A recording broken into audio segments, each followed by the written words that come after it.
존경하는 당원 동지 여러분, 인사드리겠습니다. 더불어민주당 계양을 보궐국회의원 선거 후보 이재명입니다.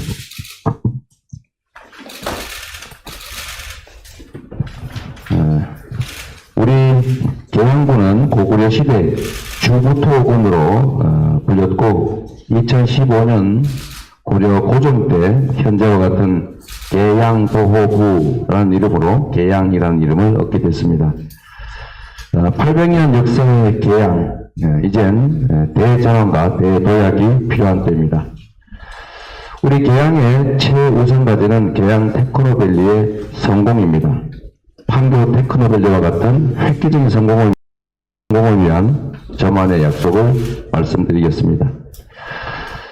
추가로 덧붙여 말씀을 드리면 계양의 가장 큰 과제는 지역경제 활성화, 일자리 확충, 또 계양구의 재정 확충이라고 생각이 됩니다. 테크노밸리가 제대로 개발되고 또 기업이 유치되고 계양의 경제의 중심으로 확고히 자리 잡는 것이 매우 중요한 현실적 과제라는 생각이 듭니다. 첫 번째 저의 약속을 말씀드리겠습니다. 먼저 계양 테크노밸리의 서울 지하철 9호선을 연장하겠습니다. 3기 신도시 가운데 유일하게 철도 계획이 없는 곳이 바로 계양 테크노밸리입니다.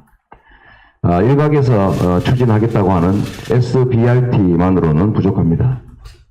GTX-D 노선은 계양 테크노밸리 지하 구간을 통과할 뿐이고 정차할 수 있는 역사는 없습니다. 계양 테크노밸리의 성공을 위해서는 사업지구 내에서 타고 내릴 수 있는 광역철도가 반드시 필요합니다. 계양 테크노밸리 중심부에서 서울 9호선 종점인 개화역 인근 차량기지까지는 약 5km 정도밖에 떨어져 있지 않습니다. 서울 9호선의 계양 테크노밸리 연장을 위해서 서울시의 협조를 반드시 얻어내겠습니다. 서울 9호선은 인천 계양에 큰 빚을 지고 있는 철도 노선입니다.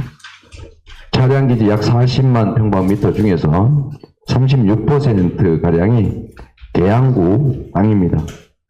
9호선의 계양공항철도 직결 문제에 대해서 더 이상 인천시 부담을 강요한다든지 하는 발목 잡기를 우리 서울시에서는 중단해 주시기를 강력히 요청합니다. 두 번째로 계양 테크노밸리의 개발 이익은 계양구에 재투자되도록 하겠습니다. 계양구 주민들은 약 1천억 원이 넘는 계산 택지 개발 사업 개발 이익금이 송도 개발로 쓰인 아픈 기억을 가지고 있습니다. 계양 테크노밸리의 개발 이익과 관련해서 사업 시행자인 LH와 인천도시공사가 개발 이익 정산 시스템을 투명하게 공개하도록 하겠습니다. 개발 이익금은 원칙적으로 계양구에 재투자되어야 합니다. 계양구는 각종 국책 사업으로 인해서 피해를 본 인천의 대표적인 피해 지역입니다. 개발 제한 구역 그리고 군사시설 보호구역, 각종 고도 제한 등 규제에 묶여 있습니다.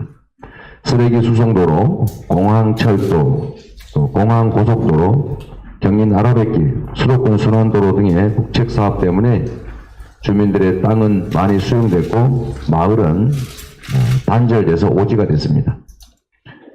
저는 성남시장과 경기도지사 때부터 명확하게 특별한 희생엔 특별한 보상이라는 정책을 정하고 집행해 왔습니다. 우리 계양 구민의 특별한 희생에는 반드시 그에 상응하는 특별한 보상이 이루어지도록 하겠습니다. 그게 바로 공정입니다. 세 번째로 계양 테크노밸리의 시너지 효과를 확산시키겠습니다. 계양 테크노밸리는 1만 7천 세대에 약 4만 명에 달하는 인구가 거주하는 주거단지가 조성됩니다. 기업 유치 부지는 판교 테크노밸리의 1.7배에 이르는 큰 면적입니다. 주거단지에 대한 주택 사전 청약은 성공적이었습니다. 그렇기 때문에 이제는 기업 유치 전략이 중요합니다. 경기 판교와 서울 마곡보다 훨씬 저렴한 조성 원가 때문에 최첨단 기업과 앵커 대기업 유치가 용이합니다. 판교 테크노밸리의 성공 경험을 토대로 계양 테크노밸리를 제2의 판교 테크노밸리로 만들기 위해서 이재명은 더 하겠다는 말씀을 드립니다. 계양 테크노밸리의 기반 시설이 동양동, 영방동 주민들에게도 혜택이 갈 수 있도록 이재명표 개발 계획을 추가하겠습니다. 계양을 제2의 판교로 확실히 성공시키겠습니다. 계양 테크노밸리의 공원 녹지 면적은 서울 여의도 공원의 4배에 해당됩니다. 학교 설립 계획도 초등학교 4개, 중학교 2개, 고등학교 1개가 들어설 예정입니다. 학교와 문화시설이 부족한 동양동 같은 우리 주변의 계양구 주민들께 큰 기회가 될 것입니다. 계양 테크노밸리와 경인 아라뱃길이 연계된 개발 계획도 추가해서 마련하겠습니다. 계양 테크노밸리와 김포공항 경계 지점인 상야동, 하야동, 평동, 이른바 상야지구의 상야 커널시티 계획이 검토된 적이 있습니다. 경인 아라뱃길 추진에 따른 친수도시 조성에 대한 기대감이 높았지만 여전히 주민들의 소외감도 큽니다. 이 지역은 계양구와 김포, 서울 강서간 경계 지점으로 그간 인천시 그리고 계양구 행정의 사각지대였습니다. 이 점이 확실히 챙기겠다는 말씀을 드립니다. 저의 모든 경험을 쏟아 넣겠습니다. 성남시를 8년 만에 그리고 경기도를 3년 만에 주민이 가장 만족하는 도시, 대한민국 최고 수준의 도시로 만들었던 것처럼 경험과 실력으로 계양을 확실하게 바꾸겠습니다. 계양 테크노밸리의 광역 소각장 계획은 없습니다.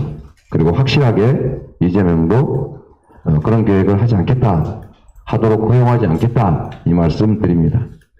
그런데 소각장 저지 운운하는 분들이 계신데 이거는 계양 시민들을 모독하는 행위다, 이렇게 생각이 됩니다.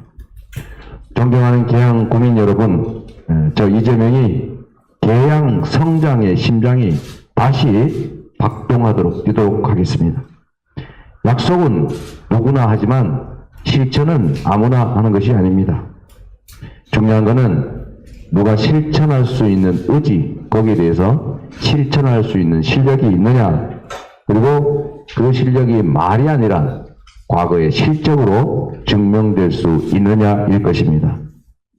기업의 CEO를 뽑을 때도 계획서만이 아니라 그가 만들어낸 경영 실적을 매우 중시하고 실적으로 실력이 증명됐을 때 CEO로 선발합니다.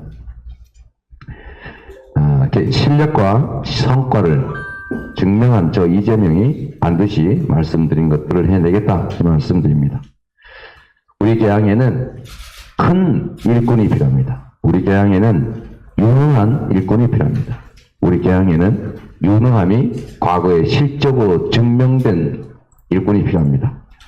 지역과 국가 발전을 위해서 유능한 큰 일꾼으로서 저 이재명이 최선을 다해서 눈에 보이는 성과를 빠른 시간 내에 만들어내겠다는 말씀으로 기자회견을 마칩니다. 고맙습니다. 열심히 하겠습니다. 네, 이어서 언론인 여러분들의 질문을 받도록 하겠습니다. 오늘이 정책 기자회견인 만큼 우선 오늘 기자회견과 관련한 정책 질의부터 받도록 하겠습니다. 혹시 질문이 있으신 기자분들께서는 손을 들고 소속과 성함을 말씀해 주시면 감사하겠습니다. 네, 송낙규 기자님. EBS 송낙규인데요. 일단 공약 잘 들었습니다. 채 2년 남지 않은 기간에 말씀하신 것처럼 핵심은 공약을 어떻게 이행할 거냐가 핵심일 것 같은데, 말씀하신 것처럼 도전과 시정 경험을 비춰봤을 때 오늘 발표하신 계양 테크노밸리 조성 사업이나 이런 거에 있어서 충분히 가능하다고 보시는지 설명 부탁드립니다. 아까 말씀드렸던 것처럼 계양구의 가장 큰 문제는 낮은 재정 자립도, 또 지역 경제의 공동화, 그리고 이 계양이 인천에서 서울로 가는 관문이었기 때문에 교통은 발전했지만 거의 통과 교통화돼 가고 있습니다. 계양이 그 중심이 되는 것이 아니라 지나가는 통로, 통과 교통의 중심이 된 문제가 있습니다. 지금 계양의 가장 큰 문제는 노인 인구가 다른 지역보다 급격하게 늘어나고 있고, 그게 이제 사실은 지역 관내에 좋은 일자리가 상대적으로 부족하기 때문이다라는 것입니다. 그래서 저는 송영길 전 국회의원께서 주도해서 계양 테크노밸리 개발 계획을 만들어내서 지금 현재 이제 보상 단계에 이르렀는데 앞으로 이 계양 테크노밸리의 내용을 어떻게 채울 것이냐라는 게 매우 중요하다고 봅니다. 또 한 가지는 중요한 점이 있는데 성남시의 제1판교 테크노밸리는 2000년대 초반에 시작해서 제가 시장으로 취임했을 때 2010년에도 제대로 자리를 잡지 못하고 있는 상태였습니다. 그 후에 우리 경기도 성남시의 협력과 또 대기업들 또 첨단 산업 R&D 관련 단체들이 입주하면서 지금은 추가로 제2 테크노밸리를 만들었습니다. 제가 분명히 말씀드릴 수 있는 것은 제2 판교 테크노밸리는 도로공사 분위기를 중심으로 만들었는데 제가 도로공사의 주택용지로 매각을 시장으로서 그걸 막았고 또 행정 절차에 박근혜 정부와 협조하면서 아주 빠른 속도로 절차를 진행해서 3년 만에 실제로 착공에 이를 수 있을 정도로 원형지 분양이라고 하는 특별한 방법을 통해서 아주 신속하게 해냈고 또 제3 판교 테크노밸리까지 제가 계획을 기본적으로 검토하다가 제가 도지사로 옮겨왔고 그 후에도 제3 테크노밸리는 빠른 속도로 진척이 되고 있습니다. 결국은 속도와 추진력이라고 생각됩니다. 지금 계양 테크노밸리는 이제부터는 기업 유치, 또 특히 앵커 기업 유치가 중요하고 거기는 경기도에서도 SK 하이닉스 같은 기업들을 거대 기업들 유치해본 또 판교 제2 테크노밸리를 기획부터 기업 유치까지 이렇게 강력하게 신속하게 추진했던 경험이 매우 큰 도움이 될 것이다 이렇게 생각합니다. 사실 공무원들이 만들어내는 이제 도식적 계획이야 뭐 얼마든지 만들어낼 수 있죠. 문제는 빠른 실천 또 기업 유치를 위한 이제 실질적 노력 이런 것들 가시적 성과를 내야 되는데 그러려면 역시 실력이 검증된 이재명이 꼭 필요하다 이렇게 생각합니다. 2년밖에 안 되는데 뭘 할 수 있겠냐 이런 생각하실 수 있지만 제가 여기서 2년밖에 안 있을 거라는 것 자체가 잘못된 과정이고 충분히 일할 수 있는 시간을 확보해서 안정적으로 계양 테크노밸리가 제2판교에 버금가는 그런 첨단 산업 단지로 좋은 일자리를 만들고 지역 경제를 활성화하고 계양구의 재정력을 확대하는 그런 산업 단지가 될 수 있도록 반드시 만들겠다 이 말씀드립니다. 네, 또 질문 있으신 기자분? 네, 말씀해 주십시오. 한겨레 29대 이정주 기자입니다. 방금 말씀하셨듯이 이제 2년 동안 안익스의 과정부터 잘못된 과정이라고 말씀하셨는데 인천계양 주민들 만나서 이제 들어보니 이후국대 당선 됐더라도 마음에 떠날 사람이라는 의견가 좀 많이 나왔는데요. 이 계양 테크노밸리가 이제 실천력을 강화하자고 3년 안에 완성될 정책은 아니라고 보고 일단 보궐선거 이후에 차기 총선에서도 계양에 출마할 의향이 있으신지 SO를 물어보겠습니다. 제가 이쪽으로 이제 잘못 잡았고 정치인생이라고 하는 게 어떻게 될지 모르지만 그러나 지역구를 2년만 있다 나간다 이건 말이 안 되죠. 지역구민이라는 얘기도 아니고 저는 경기도 성남시를 바꿨고 또 경기도를 바꿨고 그 실적으로 대선 후보까지 됐던 우리 국민들의 호명을 받았던 사람입니다. 저는 인천 계양구를 정말 성남처럼 또 바꾸고 인천을 대한민국의 새로운 자부심의 도시로 또 경기도처럼 만들려고 합니다. 저는 일을 하는 게 재밌습니다. 저의 역량과 또 저의 노력으로 뭔가 세상이 이렇게 많은 변화를 이뤄내고 거기에 많은 분들이 또 만족하고 저에 대해서 칭찬하고 이런 것들을 저는 정치란 이유라고 생각하기 때문에 2년 있다 떠날 거다라는 것은 아마 상대 진영의 기대가 아닐까 저는 그렇게 할 생각이 없습니다. 네, 또 추가로 2년만 하다가 가면은 일을 못하잖아요. 이건 잘못된 과정이고, 그리고 내용을 충실하게 만들어 놓는 것, 토대를 충실하게 갖춰 놓는 것이 매우 중요합니다. 그래서 2년 안에 할 일이 또 있고, 또 속도를 내서, 가능하면 빠른 시기 안에 추진하고 기업 유치나 앵커 기업 유치 문제는, 뭐 몇 년씩 후회할 일은 아닙니다. 지금부터 당장 시작해야 될 일이기 때문에, 우리가, 계양구청장도 민주당 후보로, 또 인천시장도 민주당 후보로 만들어주시면 제가 계양 테크노밸리를 판교에 버금가는, 판교 테크노밸리에 버금가는 새로운 첨단 산업 단지로 만들 수 있다. 그래서 그 부탁도 추가로 드리겠습니다. 1번으로 찍어주시고 투표면 이긴다. 이 말씀 한 번 더 드리고 싶습니다. 네, 그 뒷좌석에 계신 기자분께. 저 중요한 비교를 해보니까 유명한 부분은 대학 테크노밸리 지정에 있는 주변산업 조명물향 산업구로 이전한다는 탄약구제는요, 예. 공약을 냈어요. 근데 이게 풍경계에서 요원으로 공약으로 냈던 사람인데 그거에 대해서 사실 탄약고 이전 문제는 경기도에 참 많았었습니다. 그래서 경기도의 탄약고 이전 문제는 사실 이전 문제가 그렇게 만만치가 않아요. 여기서 시급을 내보냈는데 어디가 그걸 받으려고 하겠습니까? 그래서 현실적인 대안은 탄약고 시설을 현대화해서 지하화하는 겁니다. 그리고 탄약고에 대한 규제 거리를 축소하는 거죠. 그래서 저희는 이전 뭐 말하기 좋죠. 어디로 이전합니까? 실현 가능성이 매우 희박한 그런 공약이다. 현실화되기 어렵다. 그래서 현실적인 방안으로 현대화해서 지하화, 지중화하고 또 탄약고에 대한 안전거리를 규제를 완화하는 게 현실적인 방법이겠다고 생각합니다. 저는 이전 이런 무책임한 실현 가능성이 희박한 공약보다는 실현 가능성이 있는 현대화, 지하화, 이격거리 단축 이렇게 추진하려고 합니다. 네, 또 질문 있으신 기자분 계십니까? 네, 안 계시면, 네. 선대위원장으로서 질문 드려보겠습니다. 하세요. 다시 그거 하려고 일보고 있었어요. 대신 이 기사는 목숨 주시고 추가로 주세요. 제가 다른 얘기를 하면 또 다른 얘기로 다 써버리는 거예요. 짧게만 그냥 여쭤보겠습니다. 이미 현안이니까 아실 것 같아서 오늘 박지원 비대위원장께서 대국민 후보문 기자회견을 했는데요. 일단 한정이 아닌 대중정당으로 나아가겠다며 반성과 쇄신 의지를 가진 걸로 평가하셨는데 선대위원장으로서 좀 어떻게 보셨는지 궁금하고요. 민주당이 혹시 뭐 바꿔야 되는 부분이 있다면 좀 어떤 부분이 있다고 보시는지 말씀해 주시죠. 어떻게 만나고 못 봤습니다. 좀 이따 보겠습니다. 보고 말씀드리겠습니다. 오늘 어제 기자회견은 정책 검토하느라고 아직 못 봤습니다. 죄송합니다. 네, 지금 또 추가로, 네. 질문 주시죠. 예부님 저 TV조선 네.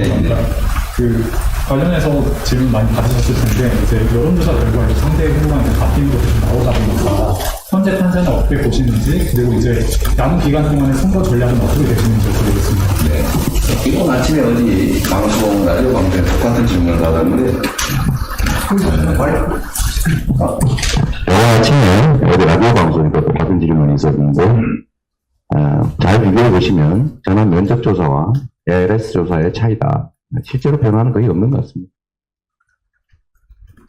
다만 저희는 전체적으로 이제 취임 컨벤션 효과 그리고 이제 한미 정상회담 효과 이런 것 때문에 정당 지지율이 벌어지고 있어서 약간 우려를 하지만 다시 또 저는 회복될 것이다.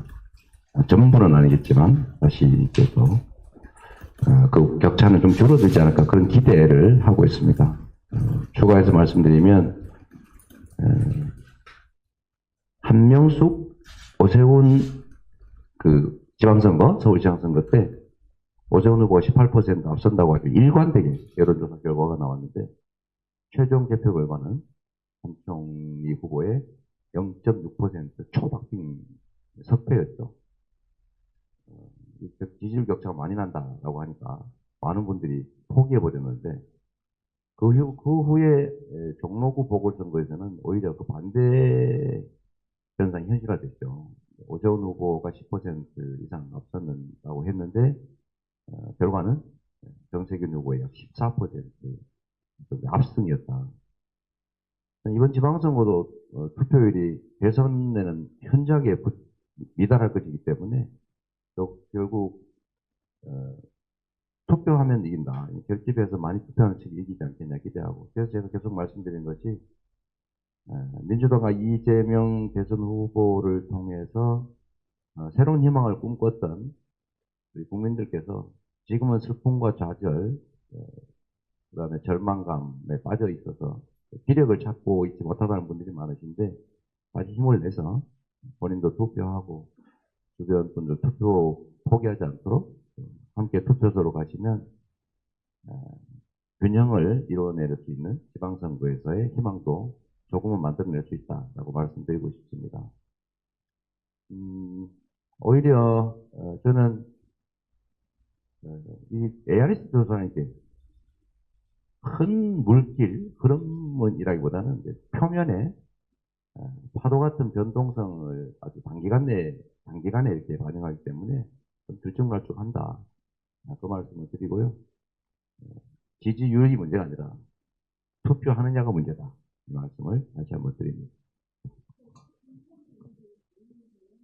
네, 네네.